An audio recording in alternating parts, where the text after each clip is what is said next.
blogueurs indépendants, auprès de journalistes indépendants, et on déclare des manifs. Moi, j'ai commencé à déclarer les manifs anti-pédo et placement abusif en 2019. La première, ça a été au Trocadéro, et après, ainsi de suite, tous les mois. Après, moi, j'ai eu des problèmes de santé qui fait que j'étais opérée et tout. Mais après, j'ai connu Inda, j'ai connu d'autres mamans qui, eux, ont repris la relève et donc je les accompagne. Voilà. Le principe, c'est que c'est les mamans qui sont plus légitimes que moi de déclarer. Après, je te précise d'avoir des soutiens aussi. Voilà, moi, je suis une militante qui a jamais vécu ça, ni dans mon entourage. Je ne savais absolument pas, comme je te le dis, jusqu'en 2019, ce que c'était les placements abusifs ou les placements inversés. Donner l'enfant chez le père maltraitant, voilà ton histoire, voilà, chez l'agresseur présumé, que chez la maman qui est bienveillante. Et c'est toujours la maman, ou des fois ça peut arriver aussi que c'est la mère qui est avec un beau-père qui est maltraitant, et que c'est le père qui fait des démarches, c'est lui qui sera sanctionné. On le sait. On le sait que c'est ça. Donc alors bonjour, c'est ton prénom, c'est comment? Alors moi je suis Sophie Abidaï, je suis une maman protectrice, on nous appelle aussi les mamans désenfantées. Donc, voilà, c'est ça. Placement abusif et tout ça. Placement abusif. Moi c'est un placement inversé, c'est pas un placement à l'ASE, mais c'est un placement inversé et abusif aussi du coup, puisque le père dans mon cas, dans mon affaire, a été condamné pour violence physique et psychologique en mai 2024 et les juges aux affaires familiales et juges des enfants de Chartres maintiennent le placement chez lui exclusivement. Donc ils ne veulent pas en fait... voilà, c'est inversé, inversé. Voilà, parce que normalement quand un parent est condamné pour des faits de violence, jusqu'à preuve du contraire, les violences éducatives sont répréhensibles par la loi, mais les magistrats en tout cas de Chartres, mais je pense que ça se passe dans d'autres tribunaux aussi, maintiennent une garde exclusive chez un père condamné, savoir qu'il a récidivé post-condamnation d'être violent, donc il y a eu des signalements à la cellule de recueil d'informations préoccupantes. Malgré ça, on saisit le juge aux affaires familiales par incident pour dire regardez, il y a des nouveaux éléments, il y a des nouveaux incidents. Est-ce que vous allez protéger les enfants? Est-ce que vous allez en fait redonner les enfants à la mère qui, elle, n'a jamais été condamnée et qui ne fait que porter leur voix et les protéger? Rien du tout. Suite à ça, moi mes enfants ont révélé des faits d'inceste aussi. Donc il y a une instruction avec une juge d'instruction en cours qui instruit depuis septembre 2023. Là, elle va auditionner mes enfants en septembre. Ah, c'est long, ça fait 2 ans. Voilà, ça fait plus de 3 ans après les faits, puisque mes enfants ont révélé l'inceste en 2022. Et t'as combien d'enfants? J'ai 4 enfants. En plus, et 4. Et toi, tu as un peu le droit, tu peux même pas les voir? En fait, en 30 mois de lutte, je les ai vus 20 heures. Oh là là. Donc c'est ton mouvement là, c'est ça? C'est ça, mouvement des mères. On peut te trouver sur internet, tout ça? Sur Instagram. Instagram, MMR, mouvement des mères en révolte. Voilà, tout à fait. Et on va essayer de changer de paradigme, de renverser un peu les choses, parce que là, ça joue au niveau politique. Moi, je rebondis sur les déclarations de Gérald Darmanin, qui a dit le 5 août que les enfants, après des signalements, doivent être mis à l'abri sous 72 heures. Moi, ça fait 30 mois qu'ils ne sont pas à l'abri, bientôt 3 ans qu'ils ne sont pas à l'abri. Donc moi, je veux bien les déclarations verbales du garde des Sceaux. Mais maintenant, l'ordonnance de protection des enfants, elle doit être mise en circulation dans les plus brefs délais. Sachant qu'il y a une ordonnance de protection pour les femmes victimes de violences conjugales, mais il n'y a aucune ordonnance de protection pour les enfants, ce qui est aberrant. Donc là, il est temps de sortir cette ordonnance. Et se regrouper aussi, les mamans se regrouper. Parce que Inda, elle m'a dit, tu connais Inda, peut-être sur les réseaux? J'ai entendu parler. Voilà, et elle dit, il y a des gens qui m'appellent la nuit en pleurs et machin, mes enfants ci, mes enfants ça. Et quand elle leur dit, viens, je vais te faire parler, elle a 140 000 abonnés sur sa chaîne TikTok. Et les gens, ils ne viennent pas, ils ont peur. La plupart des mères ont peur, parce qu'en fait, elles ont peur des représailles du magistrat. Voilà, les magistrats épient les mamans, qu'elles soient sur internet, ils prennent des captures d'écran, moi-même, ils prennent des captures d'écran de nos réseaux sociaux pour se servir de ça, pour dire mais regardez, elles sont hystériques, alors qu'on n'est pas hystérique mais historique, je fais une petite punchline, mais historique, pas hystérique. Et ils disent regardez, ça prouve qu'on ne peut pas leur redonner leurs enfants, mais en fait jusqu'à preuve du contraire, on fait que user de notre liberté d'expression, d'alerter les citoyens, la société, pour le bien commun.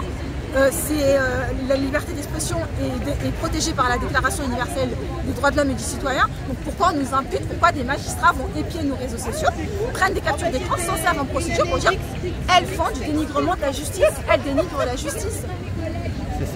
Et donc c'est pour ça que je peux comprendre qu'il y ait des mères qui, quand on leur dit venez lors des rassemblements, venez, soyez des centaines, soyez des milliers, parce que être isolé chez vous, c'est pas porteur, on peut pas en fait changer, réformer si on n'est qu'une dizaine ou une vingtaine. Et donc c'est vrai que ces mamans ont peur. Et il ne faut pas oublier, il faut préciser aussi, c'est que de la part aussi des foyers, tout ça, des gens qui travaillent, ils vont justement supprimer vos visites, vos appels. Moi, on m'a supprimé mes visites médiatisées depuis 1 an. Je ne vois plus mes enfants. Parce que tu te bats. Voilà, c'est ça. Donc c'est des punitions pour les magistrats, c'est-à-dire qu'ils n'appliquent pas la loi, ils en font des affaires personnelles. Le vendetta, ils se vengent sur la mère personnellement. Et il nous grignote des droits petit à petit. Voilà, bah, alors moi surtout ce qui m'interpelle quand même, c'est qu'à la base tout est fait soi-disant pour la protection de l'enfant. Elle est où là dans ces cas-là la protection de l'enfant? Quand voilà, qui parce doit que ça primer. c'est pareil, c'est à réformer parce que quand on dit oui pour l'intérêt supérieur de l'enfant, il ne doit pas côtoyer une mère qui fait un combat qui n'existe qu'à ses yeux mais pas à nous. Et en fait, on n'invente pas un combat qui existe pour nous, c'est réel. Nos enfants ont été abusés, maltraités, il y a des faits avérés, il y a des constats d'expertise. Ça suffit, en fait, ça suffit.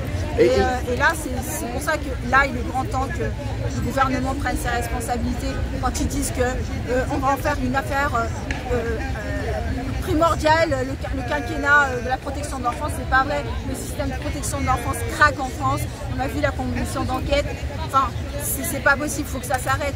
Donc là, Gérald Darmanin, le garde des Sceaux, il dit je vais mettre en place cette circulaire de mettre à l'abri les enfants sous 72 heures dès les premiers signalements et de ne pas attendre la mise en examen. Allons-y, mais alors ne restez pas juste aux déclarations verbales, sortez cette ordonnance de sûreté, mais c'est maintenant en fait. Et tu m'as dit qu'il y a des grands médias tu vas voir des médias là qui pour... Oui, c'est ça, je suis invitée pour une émission en direct ce soir. Sur quelle chaîne? C'est à vous. Ah, c'est à vous. Et ça, c'est sur quelle chaîne, ça? Sur la 5. Sur la 5. Bon, ben... Et donc, je serai face à quelqu'un d'important. Je ne peux pas le révéler. Mais... Ouais, t'inquiète. Voilà. Donc, c'est ce soir. Et on verra ça quand? On verra ça de... c'est ce soir, ça passe en direct. Ah, ça passe en direct en plus? Ah, bah, c'est bien. De 19h. Bon, et ben bravo. Bah, écoute, on va donc, voilà, ça tout doucement, ça bouge. On sait que tu as les arguments qu'il faut pour être face à n'importe qui en face de toi, pour leur faire comprendre que oui, il faut dire stop. Ça suffit, ça fait trop d'années. On n'est pas des cas éparpillés ou isolés, voilà. En fait c'est dans toute la France. Moi j'ai des maires de la Martinique, de la Réunion qui m'écrivent. C'est systémique, c'est pas France métropolitaine. Il y a des mères qui souffrent en Outre-mer aussi, parce que dès qu'elles révèlent l'inceste ou les violences, on leur arrache leur enfant, soit pour être placé à l'ASE, et là financièrement elles sont épuisées, même si elles prennent le ténor du barreau. Impossible de sortir leurs enfants de l'ASE, et c'est pas possible en fait, c'est une aberration, c'est abominable. Les magistrats s'allient avec les agresseurs, font alliance pour détruire la mère et l'enfant. Donc ils protègent les prédateurs mais pas les enfants, et ça suffit. On est bien d'accord, et si on est aussi catégorique dans nos propos, c'est que moi quand j'ai commencé le combat, je me dis toujours l'erreur est humaine. Mauvaise interprétation du dossier, on peut le concevoir. Mais quand, au bout de 6 mois, que les parents ont ramené toutes les preuves, que je donne des preuves, voilà, si au bout de 6 mois, les parents qui ramènent toutes les preuves, qu'il y a eu tromperie, qui font marche arrière, là on se dit ok, mais non, ils renouvellent le placement. Ils renouvellent des mesures d'assistance éducative. Alors que les parents ont toutes les preuves que ça a été une mauvaise interprétation du dossier. Et c'est là, et c'est pour ça que là je me dis aujourd'hui, non, stop. On ne doit plus les excuser. Donc moi la prochaine que je dis, la justice a le droit à l'erreur mais pas à l'horreur. Voilà. Et puis est-ce que je veux dire, parce que tu es jeune pour moi j'ai 65 ans. Maintenant, avant, il y a 30 ou 40 ans en arrière, tu arrachais les enfants dans des familles comme ça. Les parents, ils étaient tout seuls, isolés. Alors que maintenant, les jeunes, vous avez Insta, vous avez tout ça. Voilà. Ça va tellement vite. Ils sont dépassés grâce aux réseaux sociaux. Merci, au revoir. À bientôt. Bon, eh ben, c'est ça. Hein. T'as vu, maintenant, ils ont les réseaux sociaux, les jeunes. Ouais. Ça va vite. Hein. Et on peut plus leur faire à l'envers. Ils regardent même plus la télé, d'ailleurs, les jeunes. Mais tu vois, encore une fois, la preuve, elle en est là. Les gens, ils sont quand même isolés. Ils ont du mal à Ils ont toujours peur, ils ont peur. Les parents ont du mal à s'unir dans le combat. Tu vois, cette manifestation aujourd'hui, on ne savait pas vraiment qui était qui. Hein. C'est ça. Et alors, il faut que je vous explique aussi une chose pour que les gens qui nous suivent, qui comprennent bien. Nous, on s'est souvent déplacés quand il y a eu ce genre de manifestation il y a un peu plus d'1 an de ça. Il y avait une manifestation devant le ministère de la Santé familiale où justement les gens étaient là pour dénoncer ces enfants, les pauvres enfants qui se suicident. Parce que beaucoup d'enfants qui sont placés, au bout d'un moment, eux aussi tombent dans la dépression et un ras-le-bol, et malheureusement se suicident. Certains sont peut-être à suicide accompagné, comme on dit, mais d'autres sont des vrais suicides. Parce qu'ils sont justement dans la détresse, dans la profonde, je veux dire, mais c'est même pas être... Je veux dire, c'est des... Moi, je parle bien, attention, je vous parle d'enfants qui étaient bien chez leurs parents, d'accord? Et donc, du jour au lendemain, on les a arrachés de leur cocon, où ils étaient bien, pour les mettre dans des structures où il y a beaucoup de violence, où il y a des crimes qui sont commis, où il y a des agressions sexuelles. Tu te rends compte le traumatisme pour ces enfants? On ne parle pas d'enfants qui ont toujours connu de la violence. Même pour eux, c'est traumatisant, mais c'est pas la même. Il faut comprendre bien que c'est des enfants qui, à temps normal, étaient choyés par leurs parents. C'est ça. Et d'un seul coup... Et d'un seul coup, ils se retrouvent dans un univers, mais d'une brutalité hors norme. Et la mère ou les parents, quand ils vont en visite, ils leur disent on va réussir, on va réussir. Et au bout de 6 mois, 1 an, 2 ans passent, les enfants sont toujours placés et ils voient qu'ils n'ont aucune possibilité de rentrer. Ils jouent l'usure, c'est ça. L'État joue l'usure. Et donc, ces enfants-là, au bout d'un moment, ils font le geste fatidique, d'accord? Et donc, il y avait un appel pour dénoncer ça. Il y a des parents, ils se sont pointés. Bah oui, mais ça n'a pas plu.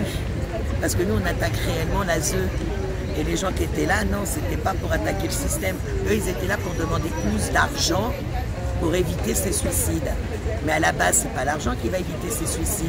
C'est déjà le fait d'éviter d'avoir autant d'erreurs dans les dossiers et que les enfants soient placés. Ça évitera le suicide de ces gosses-là.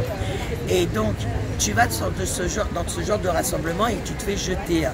Parce que, bah oui, hein, toi, tu es hors système. Hein. Tu dénonces justement cette ignominie. Ensuite, il y a eu l'appel pour Montreuil. Pareil, là, ça s'est mal passé parce que les gens voulaient tabler que sur les bébés noirs. C'est tous les enfants, il n'y a pas de couleur, qu'ils soient noirs, comme je le dis, qu'ils soient noirs, blancs, asiatiques, aucune religion m'apporte, qu'ils soient du Coran, de la Torah, qu'ils soient de la Bible, même les mômes du Talmud. Je suis là pour les enfants, point barre. Et bien là-bas à la Montreuil, ça a été le contraire. Que pour mettre en avant les bébés noirs de l'hôpital de Montreuil. C'est ça aussi. C'est chacun milite pour sa paroisse. Comme voilà. Et bien de ce fait, les gens ont peur. Et c'est pour ça qu'aujourd'hui, ici, dans ce rassemblement, il y a pas mal de personnes qui ne sont pas venues parce qu'on ne savait pas qui était sur ce rassemblement. C'est ça. Et, mais moi, j'ai dit non, j'y vais quand même, je vais voir. Moi, c'est pareil, je suis venu voir. Voilà. Parce que pour moi, il est avant tout important que les gens apprennent à se connaître et à créer des liens. C'est ça. Parce qu'en réalité, tout est fait pour diviser. Il y a beaucoup de groupes qui se battent. Il faudrait que tous ces groupes-là puissent enfin s'unir pour vraiment faire apporter ce combat qui est pour moi primordial. Nos enfants, c'est notre avenir. Et je le redis encore, hein, personne n'est à l'abri de ça. Personne.